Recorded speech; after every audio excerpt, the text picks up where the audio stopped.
Okay, so one of the most requested podcasts, that's the word, that I've had is for a podcast on Xingyi. That surprised me a little bit. I didn't know Xingyiquan form mind boxing would be something that was highly popular with a lot of people. I always view it as the least practiced of the internal arts out of Taiji, Bagua, and Xingyi. But yeah, a number of people asking for a podcast on Xingyi. So, okay, sure. I shall do this. I shall attempt to discuss what I consider the most important or the most fundamental aspects of Xingyi training. So, right before I start, just for the usual geniuses, I'd like to point out that this is a podcast. Podcasts generally consist of talking. So therefore, there will be, it's not an instructional, there's no demonstration, it's a talk. A lot of people listen to this on the app that is only sound. I think a lot of people like to listen to me chatting shit on their way to work or whatever, or wherever they're driving. So therefore, this is a podcast. All right. If you want demonstrations or instructional videos, you'll have to go elsewhere. I'm only going to be talking about Xingyi. So please stop moaning about there being nothing but talking. So, podcast on Xingyi. Xingyiquan, form mind boxing, obviously, I'm sure if you're carried on to this point, you're probably familiar with what it is. It's one of the three what's usually known as the internal martial arts. There's arguments about whether that classification is classical or not, but it doesn't really matter. They're three of the sort of sister arts that are often put together as a group. Tai Chi is obviously the most well-known. Everyone does it, including, you know, characters on soap operas. I remember Helen Daniels used to do it on Neighbours when I was a kid, if you remember that terrible Australian soap opera. And then Bagua Jiang is the circle walking one that's a little bit more rare. And then there's Xingyi, which is kind of the ugly cousin of the internal arts, which is normally practiced in a primarily straight line. And if you don't know what you're looking at, it's got an almost Shaolin-esque kind of style of walking in a straight line and drilling techniques. Externally, it's based upon five core movements, okay, the five elemental fists, that each one relates to one of the elements. So you've got five core techniques, and then once you've mastered those, usually what happens is you kind of subdivide or you branch out into what they call the animal forms, which is very common in Chinese arts to name their postures or their movements after animals. So in this podcast, what I'll do is I'll discuss San Ti, which is the key standing posture, and the five element fists, and kind of the key principles involved in those. And I'll leave the animals because I think the core of the system is that San Ti and then the five fist. So San Ti is a standing posture called Trinity posture or three posture, if you like, I suppose. But it's basically a standing posture that's designed to coordinate your body into one unified whole and to enable you to start to integrate various internal principles into it. So when you start to hold San Ti, which is a very uncomfortable posture, which I will try to put on the screen at the moment so you can at least see what it is for those who aren't listening to the podcast, you will find it's a very uncomfortable standing posture. And as with everything, every teacher does it differently. I did Xingyi with a few different people. I did it with some teachers in the West who had okay knowledge of it, I suppose, but it was still very external. I did Sun style initially, and then Hebei style, which is probably the most common. Hebei style is the most common version of Xingyi. Sun style's pretty common, I guess, isn't it? But Hebei definitely. So I practiced these two systems. And then when I was in China, I practiced with a couple of other teachers. Hanan Ren was very much into the kind of Hebei standing, and Wang Haitao as well was very much into the five element fists, so I did quite a lot of this. But the version of Xingyi I did was, it's hard, not modified. I guess it was. Was it modified? It's still very much adhered to Xingyi principles, but it was geared towards being a precursor to Bagua. That was really what it is. So whilst it still incorporated all of Xingyi's principles, I guess it was always kind of used as here is a way we can use to build power into our body, and we use it as a kind of Jiben Gong, a foundational exercise for Bagua. So therefore, even though I studied the Hebei Xingyi, it was still very, like I say, it was to get you ready for Bagua, really. And that's how I teach it, really. I use it as a foundational practice. It can be an art all on its own. And I have some students who very much love Xingyi. You can tell they get all excited when they get to do Xingyi, you know. And these students really specialize in it. A student called Ben, especially, who seems to love it, a very nice, giant Canadian fellow.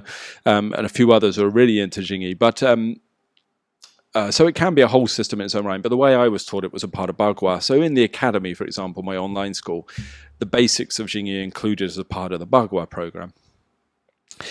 So Xingyi really, the first part you encounter is the standing posture, San Ti. And San Ti is used not as a stamina exercise. This is one of my big bugbears. It's not really a stamina exercise, but you often see standing postures used as a kind of hazing exercise. Can you stand until you develop willpower or grit, or can you stand until your mind is so blank that you immediately follow the cult-like instructions of the teacher or something like that? I don't know, whatever. That's not how it's used for me. A standing practice is not really static. A standing practice is a dynamic practice because the outside of the body is still, fair enough, meaning my skeletal structure, really. I know definition of outside is weird because your bones are actually deep inside your body, but external means external mechanisms. So the external mechanism of my muscles and my skeleton stays still in the Santi posture. But then the other parts, the internal mechanisms of my body, the bits that I'm trying to get connected and activated inside, they're actually very dynamic. So it means you're kind of going through a very active internal process while you're in Santi. It is very much the epitome of movement in stillness. My body is still, my external body is still. To the outside, looks like I'm just standing there torturing myself. But on the inside, there's all kind of things going on. And what you're doing on the inside is trying to apply the principles of Xingyi, according to the classical teachings of the style. Once you have these classical teachings built into the body, then Santi starts to divide out into 5 ways of moving. And these 5 ways of moving develop 5 core power development patterns, if you like, that form the basis of the martial art. That's basically how Xingyi works at the fundamentals. It's a curious one because even though it's the most overtly martial out of Tai Chi, Bagua, and Xingyi, you can definitely sort of see it's, you can't really argue it's anything other than a straightforward combative system. Even though it's the most overtly martial, actually when you look at the classics, there's a surprisingly high amount of medicine incorporated into their classics, which I think is a very beautiful part of Chinese culture. I know we always sit here and bash Chinese culture a lot on these podcasts, and some people get annoyed at that, but actually what I bash is modern Westerners trying to pretend that they're Chinese. That's the Chinese culture I find quite hilarious, really, the cosplay side of it. But actually, classical Chinese culture, I think, has some very beautiful aspects to it. And I think Xingyi is one very beautiful component of this, that you can have this martial art that's clearly very brutal and very sort of straight line fighting kind of system, but it's classical text, even though it does discuss fighting as well, has a huge amount of Chinese medical stuff within there, talking about nourishment of the organs and preservation of the Jing and development of Qi. And really you can see that there was a movement in the mindset of the people who wrote the classics, not only towards self-defense or fighting, but also towards preservation of the health of the practitioners, which is a marvelous example of sort of yin and yang components existing within one system. So oftentimes, in my opinion, when you see Xingyi, it's often performed as a purely external art. Not always, of course, but if it's like anything. If you get a lot of people practicing something, my microphone's falling to bits, then a lot of the time the majority will really not kind of get to the bottom of the art. So a lot of what you see is an external form of Xingyi, meaning they just move the body. An external Xingyi is not really Xingyi, and external Xingyi is based very much on the same old mechanics of turn your waist, hold your center line, center leads your hands, use centrifugal force, push off the grounds with your legs, the usual things. Essentially, it's no different from a sort of modern contemporary wushu. And then what happens is people think that just by relaxing the body as much as you can and becoming sort of soft and flowing as you move, that it becomes an internal art, but that's not true. As anybody who does what we classify an external art will tell you that as the higher levels of an external art, they are, even at the beginning actually of some of them, they are soft and flowing, and they do things like coordinate the joints as they move, and they do things like try to, coil and make circles with their body, all the things that people mistakenly associate only with internal arts, external arts do as well. So Xingyi performed as an external art using those principles: turn your hips, center line, centrifugal force, push off the ground with your feet. It's just an external art. It's not really how it works. And what it represents to me is a fundamental misunderstanding of the core part of the system, which is san ti. In fact, maybe I shouldn't even talk about the 5 elements. Maybe I shouldn't bother. Maybe san ti is enough for me to discuss in this podcast. So I don't want to make it hugely long, because it's very weird doing a purely theoretical thing about a very movement-based art, but maybe san ti, the standing posture, is enough. So if we look at sort of the core teachings of the internal arts, including Xingyi, one of the first things we should understand is what you will require is a dantian. A dantian is the core of the practice. Now, always when I say dantian, what normally happens is people pull apart the phrase, because dan means the elixir. Okay, fair enough. So we're not talking about dantian in the terms of building like a sort of, the core aspect of your true being, the sort of elixir of life inside your body. It's not that level. It's not that deep. What it means when we say dantian and Xingyi is essentially we need a gathering and a coagulation of qi within your body, and generally in Xingyi it's within the abdominal space. Sometimes people put dantian in different areas in different arts, but abdominal space is usually what Xingyi is focused upon, certainly Hebei style, to get it to build up inside your system in order to make the qi the fuel for everything else.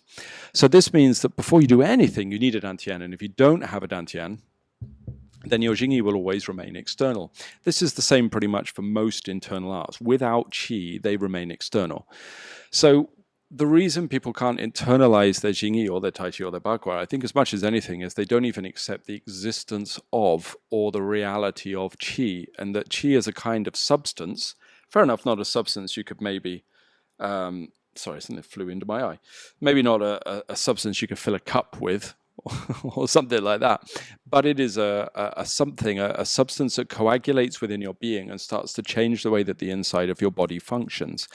It is something that is quite esoteric and something that all of the Eastern arts were focused on at some point, and they don't mean the energy in your nerves, and they don't mean the blood that flows in your vessels, and they don't mean coordinated physical power, and they don't mean your breath, and they don't mean your lymph, and they don't mean any of those things. They don't mean the mesentery or some organ or whatever, I don't know, that people try to equate the qi with. I don't even know what that organ is, but it's not that. It is a substance that is accumulated within your body that actually, once it is thick enough and denser enough, starts to interact with your physical form to cause it to mobilize on the inside. Now, within arts like Qigong, perhaps they take that definition a bit differently, and perhaps within arts like Neigong, they might take that definition a little differently, but this is the martial arts, internal martial arts definition of the term qi. So your first step is building a dantian. And this is where much Xingyi falls down, is the practitioner doesn't have a dantian. They just don't have one. And because they don't have a dantian, you can't access the insides of the body. Same with Tai Chi, same with Bagua. The dantian in Tai Chi is actually a little different. Yeah, okay. Let's isolate Bagua and Tai Chi out of the equation and just do Xingyi. So what I need to do within Xingyi is I need to breathe properly, and I need to stand properly, and I need to sync my center, and I need to position myself in the right way, that those 3 ingredients that are core for the dantian's development in any art will come together, which is the E, or the mind, starting to pay attention to the right region of your body, meaning your abdomen at first. My body structure, so that it can drop my center down towards that place, so the center and the mind can start to touch each other, and then the breath. And the breath doesn't mean the ability to draw oxygen into your body or push out CO2 or any of those things. It means to use the diaphragm to pressurize cavities inside your body. That's what it means to use the breath to develop the dantian. So the lungs are almost irrelevant in this. We want the lungs to function well, obviously, but it's actually the mobilization of the diaphragm and the pressurization of the chambers of the body that are needed. The Tai Chi, I said we keep Tai Chi out of it. The Xingyi, wrong art. The Xingyi classics actually allude to this, because they discuss things such as the raising of the perineum or the sealing of the anus, and the drawing in of the cavity of the abdomen, and things within the classics, which people have taken to mean sort of tense your butt or suck something up your anus or something, but it's not really about that. It's not like you hold these parts of the body in place. I mean, I've literally been to Xingyi classes when I was younger that there was a misunderstanding, and you were told to literally raise your buttocks, raise your anus, and squeeze your perineum, as if you try to sort of, I don't know, suck something up or something weird and perverse up into you. But it's nothing to do with that. It's not really. Basically, what they're alluding to is as I breathe in a certain way, particularly on the inhalation, what will happen is because there is a closing of the abdominal cavity, that's what your breath is controlling, then certain points will come together on the in-breath, including not the, my sign language here, sorry if you're listening to a recording version of this, not the underside of your perineum and the outside of your anus, but on top, meaning the sort of base of your abdominal cavity will draw up as you breathe in. The byproduct of this is the outside of your body, such as your anus and your perineum will squeeze, but you're not doing it. You're not doing that at all. You are just breathing in a certain way, reverse abdominal breathing, so that cavity closes. The byproduct is as those parts of your body raise up and the diaphragm comes down, it creates compression in the abdomen, which is combined with the yi resting inside this area, attentive, not intending, not trying to lead anything. And then also your posture lined up in a certain way that it takes the mass of your body and drops it down to lower abdominal space. And this will cause gradually the qi to start to coagulate inside your abdominal space. San Ti is a posture that is used to do this. Although I will say in my school we kind of cheat because many people have already built the dantian through other practices. They built it through seated work or more neutral standing. So therefore, by the time they get to San Ti, they often don't really have to do much of that work. They just have to adapt it for the art. So most of these lines that you see in the classic about, drawing up these parts of the body or sealing these cavities or breathing in this way or using the breath to guide the qi, what they mean is to control the pressure in the cavities inside your body until the qi is drawn into this abdominal space. This is the same for many things, yogic practices, qigong things. The breathing, oxygen and CO2 is not the key. It is the pressurization of the cavities using the diaphragm. That's why the diaphragm wants to be loose and separated and mobile so you can control that pressure inside. I just realized what an awkward position this microphone is in. Maybe if I sort of scoot over here a little bit into the corner, maybe that's better. Yeah, there we go. I didn't set this podcast studio up properly. And when I say podcast studio, I mean my lounge, my front room, but there you go. Yeah, that's better. So first step is dantian. So the qi must coagulate and gather inside the abdominal space. Now this takes a little bit of time, not ages usually. I mean, if people are practicing every day and they have the right principles, we're looking at a matter of, I don't know, months at the most. Generally, sometimes a bit longer, but generally months at the most, not weeks for most people, not years, definitely months. And then the qi will start to gather inside the abdominal space. The Xingyi classics are very clear on this, that the dantian is needed and it needs to be full. You will see that term, when the dantian is full and the body has an abundance of qi, then the power will arise within your body. Now, it's not quite true that the power will automatically arise, but at least the potential for the right form of power will appear within your body when there is a dantian. So here, whilst this is going on, in the San Ti posture, you're also generally working on the first of 3 harmonies. Okay, so I'm going to introduce you to another concept now called the Six Harmonies, the Liu He, although some of you may have heard of this. 6 harmonies being, they're used in all arts actually. I mean, I think you could argue that Tai Chi and Bagua use the 6 harmonies. I think that's true, but they're emphasized to a massive scale in Xingyi. It's like the core principle for me. Later, you've got something called the 8 words and things, but the 6 harmonies are the most important thing. If you have the 6 harmonies in your body, then you are doing Xingyi as an internal art. And if you have the 6 harmonies, you're already practicing at a very high level, and certainly higher than most Xingyi practitioners, for sure, because most practitioners are practicing with the first 3 harmonies. They don't have 4, 5, or 6. So let me explain them one at a time, the harmonies, because San Ti is where the harmonies are applied. So in San Ti, the first 3 harmonies are, harmony number 1 is a harmony between the hands and the feet. Hands and the feet. Meaning that when I have my hands and I release their mass a little bit, so gravity has a greater control of my hands, it will touch my feet. So what it means is I feel my hands in my feet. So if I move my hands above my foot, I will feel the shifting of the mass and the pressure in my feet. It means they are coordinated. If I disconnect my hands from my feet, meaning gravity is not pulling them, when I move my hand, I don't feel it in my feet. They are disconnected. This means the power on an external level is broken within the body. Now, there are other aspects to hands and feet coordinating, such as moving them together and things like this, but those are things that are, I think, best taught in person. I think for something like this where you're maybe listen to the fundamentals of Xingyi, what I would say is when you're holding San Ti, first step is to release the weight of the hands. So minimal effort is holding them up, so that then gravity takes the hands, so I feel them in my feet. That is harmony 1. Harmony 2 is very similar. It is the elbows and the knees, meaning that because my elbow is slightly sunk and slightly heavy, especially in the Santi posture, when I release the weight of my elbows, meaning minimal force holding me up, I don't push my elbows down, I let gravity take them, I will feel them go into my knees, okay? Not in a bad way, so you get knee pressure, but I feel like a little touch of my elbows into my knees. I feel the communication between the two. Once you get really good, when I release the elbows properly, you will feel not just the knees, but also it pushes the long bone of the legs out as if they're pushing through your feet. It's like you feel the long bone through your shin. And I move my elbows a little and I feel it in my legs. Okay, so now I'm coordinating the two. The third harmony is your shoulders and your hips communicating. And once again, if I position my shoulders properly and I settle them down, then I will feel them in my hips. So if I raise my shoulders up and then lower them down, I will feel them spring into my hip joints. So I describe it to my students as like, have you ever seen Pixar, those animation programs, when you ever see one of the sort of characters with the skin stripped off, and you see that they sort of have a stick men, don't they? And they're like stick men with little balls, ball on their joints, balls on their shoulder, balls on their elbows, balls on their hands, and they sort of manipulate this little stick man character when they're animating the film. Hopefully you've seen that, otherwise that analogy will make no sense.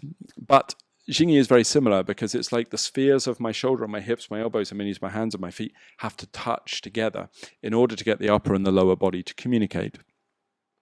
Now, these first 3 harmonies are what I consider external harmonies. They're still using the external body. They're using the gravity to get the external upper body and external lower body to communicate with one another. And then while we are moving in Xingyi, later we learn to feel these joints moving as one unit so that all of my external body is harmonized. Okay, hands and feet, elbows and knees, shoulders and hips. And even that's hard enough when you first start, especially when you start moving. Now, as you get better and better, what happens is as I start to keep my hand above my foot, elbow above my knee, shoulder above my hip, I feel them connect. After a while of connecting, then you will start to distort that connection between them. And as I pull my hand further from my foot, elbow further from the knee, shoulder further from the hip, it will create a kind of stretch through the body. It's like there's a stretch between the joints. And this starts to elasticate the inside of the body. But that sort of stuff is probably best taught in person. Now, I would say that most Xingyi doesn't get much past that.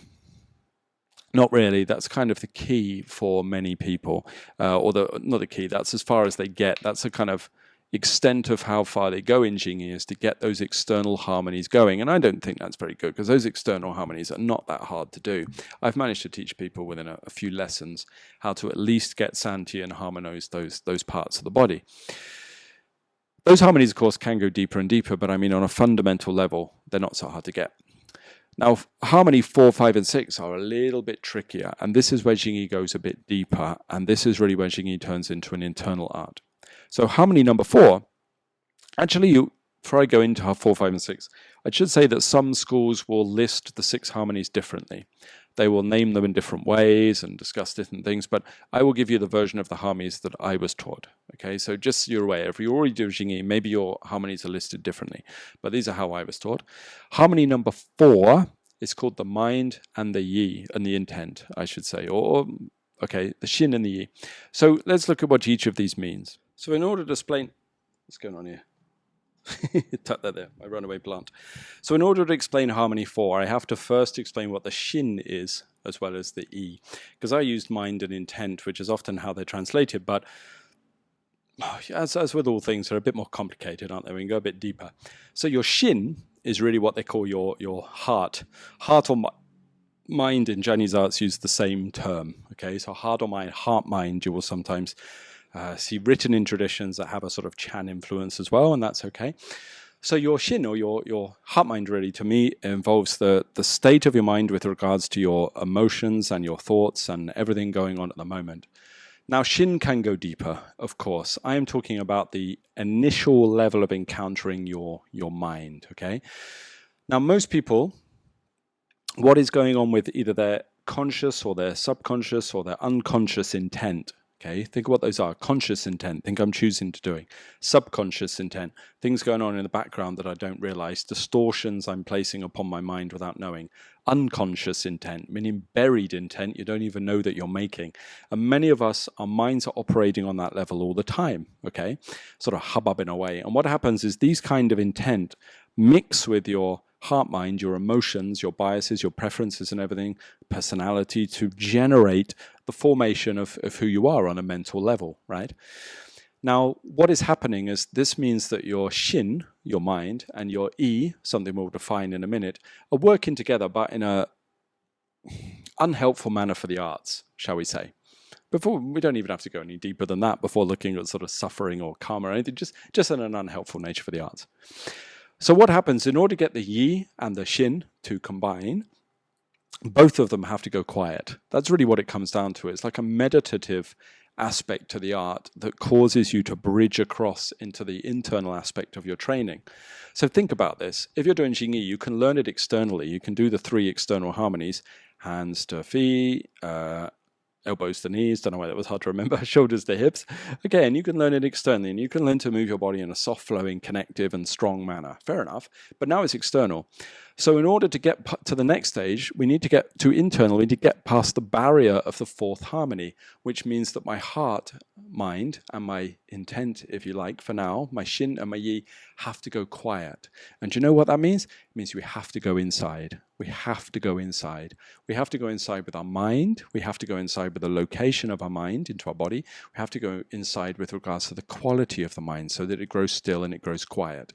If you're always outside, or doing outside things like visualizing, imagining, creating, intending, you cannot get the shin and the yi to start to combine. So it means there's a meditative barrier to progression in an art like Xingyi.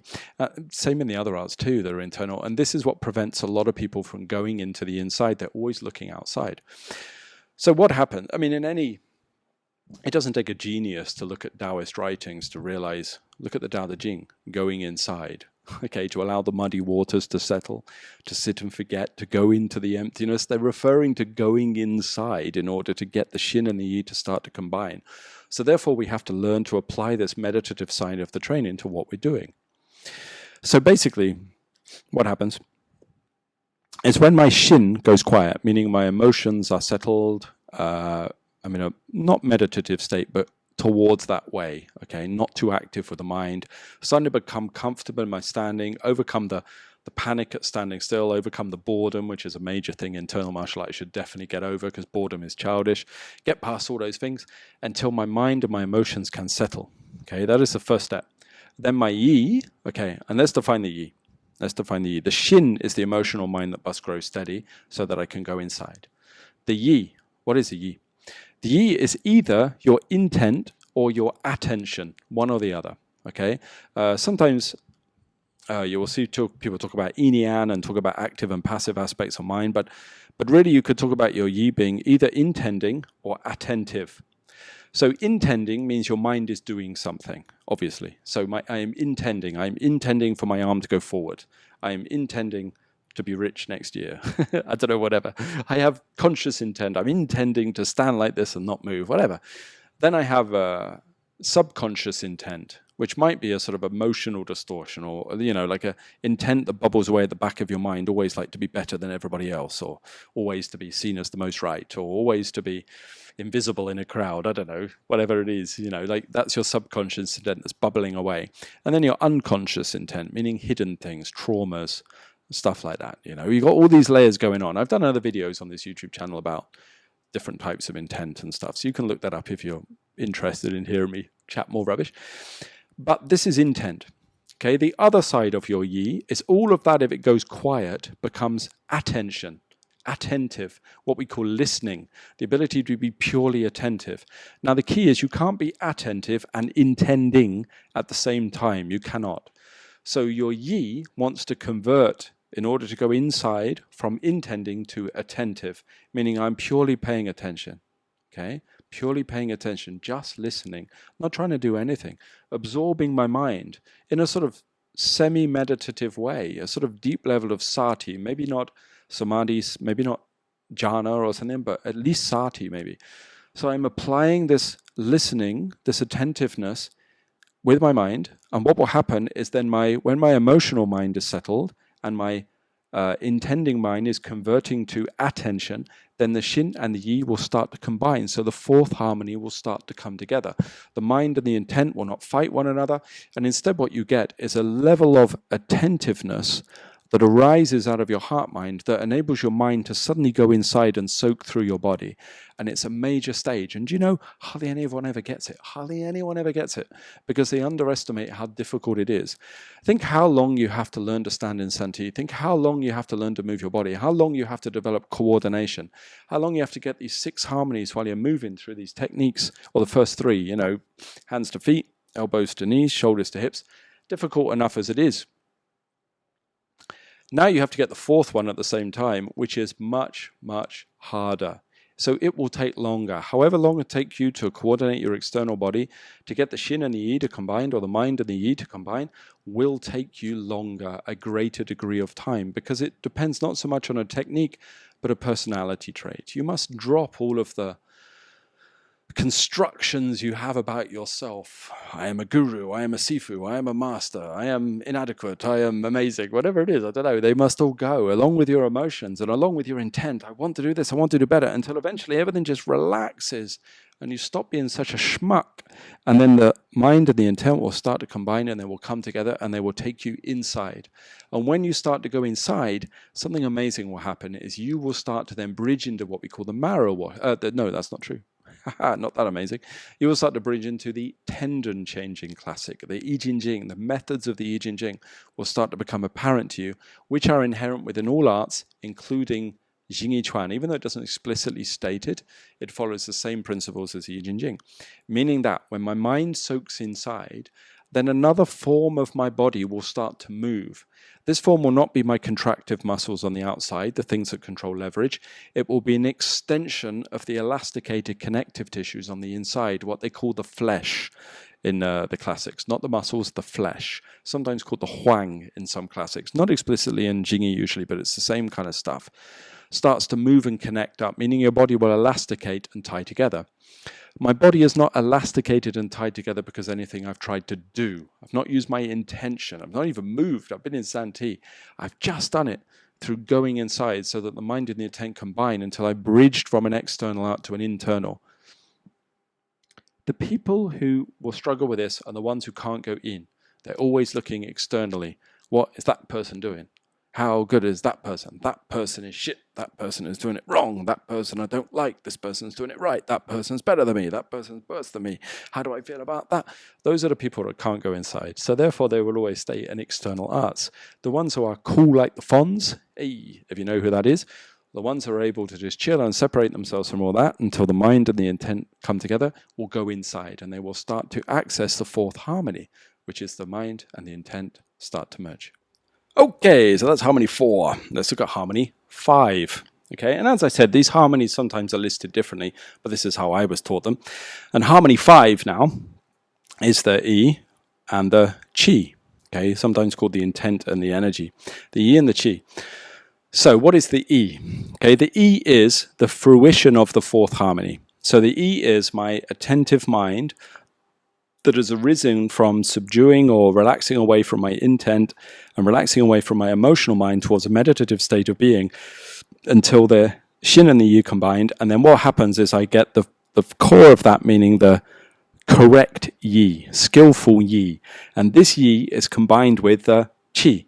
And this becomes harmony number 5. So harmony number 4 has to be managed before harmony 5 can even be done. You also need something else for harmony 5. You need Qi. So where is your Qi? Dan Tian.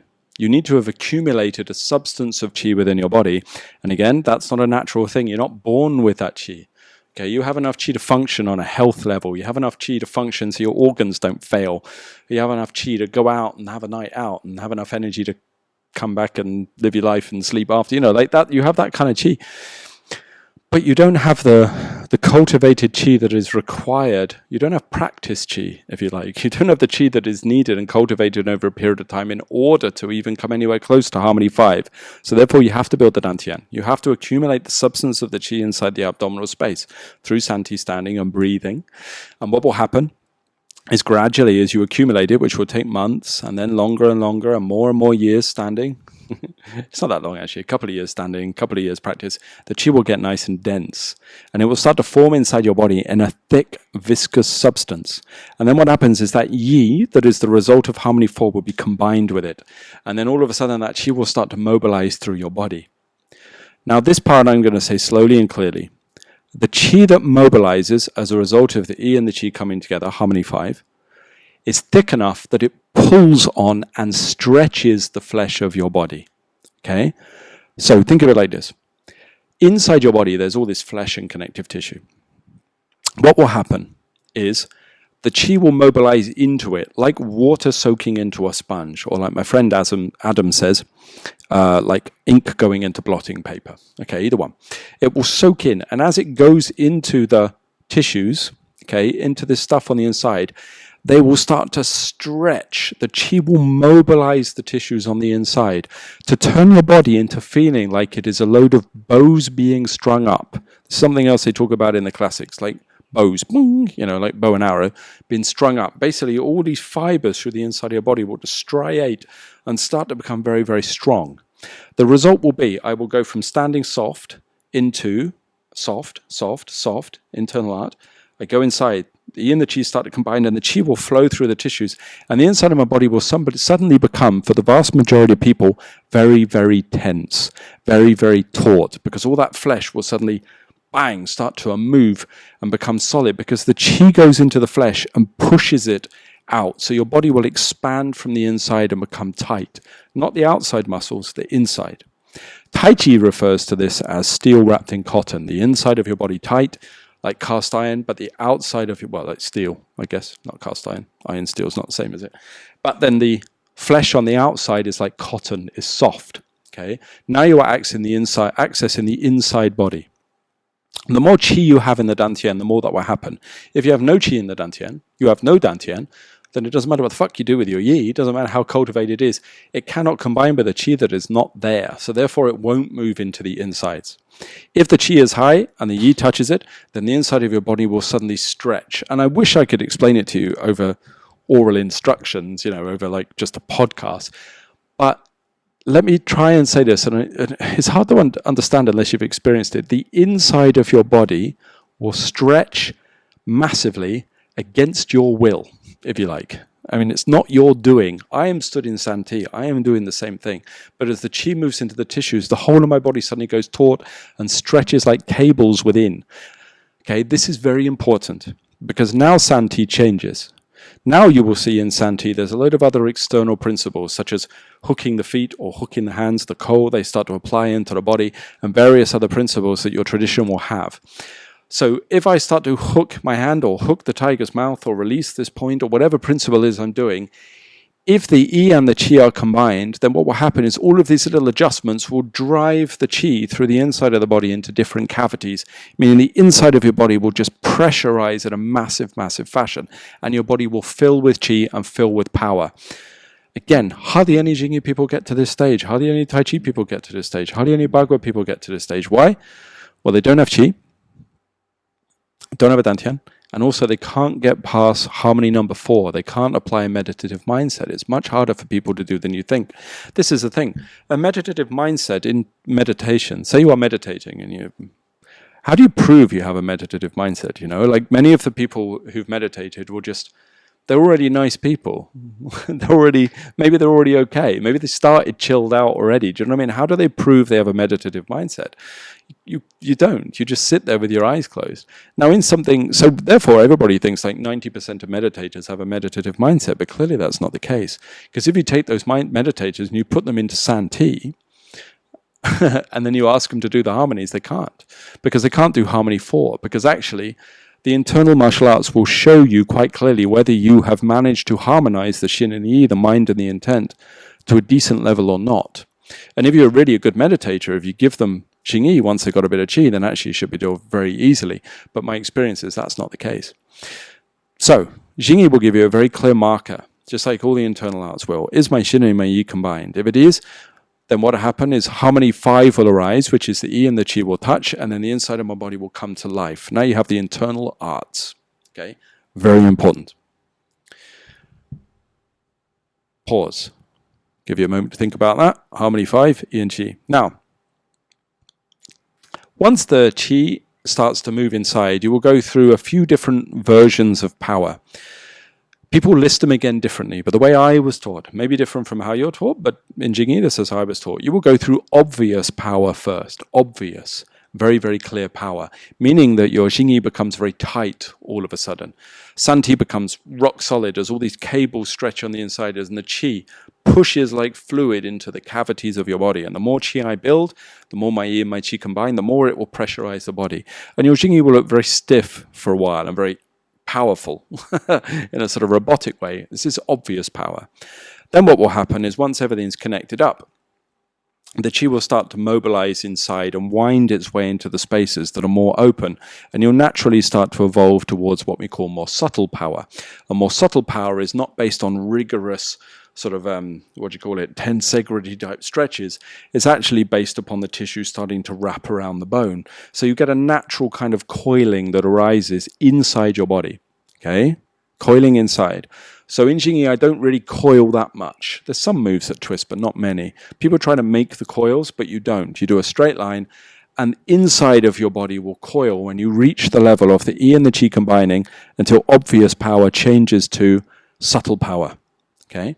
Then there is a third level after this called hidden power. Hidden power means everything is so open up and so full of Qi that I only move my body in a very unobvious, soft fashion, but the Qi is delivered along that line to generate Jin, and then power is generated with no effort, and it looks really mysterious. And this is similar to the kind of weird, fudgy, woo-woo stuff that you see Tai Chi people often doing. Appears in Xingyi as a byproduct of this, and it's basically because you've done so much tensegrity training, obvious power, based upon the Qi moving into the tissues, so much subtle power, the twisting of the Qi into the cavities to coil everything onto your bones, that what will happen is a hidden power will arise, meaning the Qi and the Jin will be delivered along those lines to create weird outcomes. Because it's the internal art, so it's bound to go a bit weird, isn't it? So that's Harmony 5. I probably just dumped a lot of info on you. Hope you can follow that. You can watch it again. Slow it down. Take some notes. So then you have Harmony 6, which is basically the Qi, okay, all of this that we talked about, and your power combine. Your Qi and your power combine. Meaning we get to the stage where when I mobilize my E with my Qi, then it will stretch everything inside and generate a power output, a Jin output. And this power output is the strength that Xingyi develops. If you don't have Harmony 4, 5, or 6, you will be based on external power, meaning alignments of your bones. That's what it means. External power is either muscles or bone alignment. That's really what it is. Internal power is the harmonies have got to such a stage that the Qi, the Yi and the Qi are combined. This generates my internal power. So now what happens with even the smallest thought, the inside of my body will change and the power will mobilize according to my mind. At this stage, we can say that the E, the mind, and the Xing, the form, have come together. So now we have achieved Xing-Yi, form and mind combined. How does Xing-Yi arise? Because form and mind come together as we apply the 6 harmonies into my body. And then the result is this creates Xing-Yi, and then I learn how to use it in different ways, and this creates Chuan, boxing, Xing-Yi Chuan. So then I learn to apply these harmonies to generate power in different ways. And these ways are the 5-element fists and the 12 animals and a whole bunch of other stuff. But it's all based upon what is developed in the 6 harmonies while standing in Santi, combined with the development of the dantian and the opening up of the body through the practice. So there we go. Actually, maybe I'll make this a short podcast. I'll tell you why. Why I'll make it a short one. One, because not so many people do Xingyi. So, you know, I don't want to bore you. Lots of people listen to this do Qigong, and this won't make any sense at all. And this is purely for Xingyi practitioners who have been asking me for a theoretical podcast for a while. So this is a theoretical podcast on Xingyi. And the other reason is I think actually with Xingyi, any more than this probably needs physical demonstrations. And that's obviously not appropriate for a podcast. It's more what I teach within my school. So let's end it here, and hopefully this will help. So I will reiterate, though, I'll revise. Xingyi Chuan is based upon the Santi posture, which 3 posture, Trinity posture, meaning harmonizing all the different bits of the body, the the first three being in the upper three joints and lower three joints, and then later there's many other trinities. But okay, this standing posture. In this standing posture, we have to build the dantian. Told you how. Breath, mind, and posture combined until the chi starts to coagulate and thicken inside your body into a substance. Then we apply the harmonies. The external harmonies first. Hands and feet, elbows and knees, shoulders and hips. Okay. Then we bridge across to the internal, which many people don't manage to do, meaning you have to go inside, meaning the mind and the yi must combine. Then the yi and the qi must combine, meaning that your body now starts to transform, to turn your body into a Xingyi body. Okay, then you will go through three types of power. Obvious power, subtle power. Some people get to hidden power, but obvious and subtle is pretty good. And then the sixth harmony will be that all of that is combined to generate your power. The result of your sixth harmony is the power that comes out when you're mobilizing your body in Xingyiquan. Okay, and the name alludes to your form and all these qualities of mind coming together to generate your boxing effect. Most Xingyi, like I said, is external these days, and it's because of the missing link from Harmony 4, which people will struggle with, because trying to get your mind to do anything is a pain in the ass. Trying to get your mind to go to a highly cultivated state is very, very difficult. So I understand, it's hard. It's hard. And it takes faith, because you're there thinking, well, I can generate power by moving my arm. I can generate power by pushing off the ground. I can generate power by moving my hip. But I have to generate power by meditating. Obviously, it seems like completely illogical, but so it does take a bit of faith to do, and a bit of patience and time, a lot of patience, a lot of time. And then what happens is when that fourth harmony comes, you go inside, and then you will discover all of the things that make Xingyi or the internal arts in general what they are. And you will discover that all those principles that people will focus on, like bend your spine, release your spine, turn your hips, push off the ground, make a straight line, like none of them really apply. Those are all external principles. Once you get past harmony 4, you'll realize that actually, it's far more cool than that. So, hope that meets the request for a Xingyi podcast. Sorry if it's a bit niche. I know, like, nobody does Xingyi today. It's like 3 guys in some obscure town in China doing Xingyi compared to the Tai Chi and Bagua practitioners. So sorry if it's a bit of a niche subject, but I was asked for it. So there you go.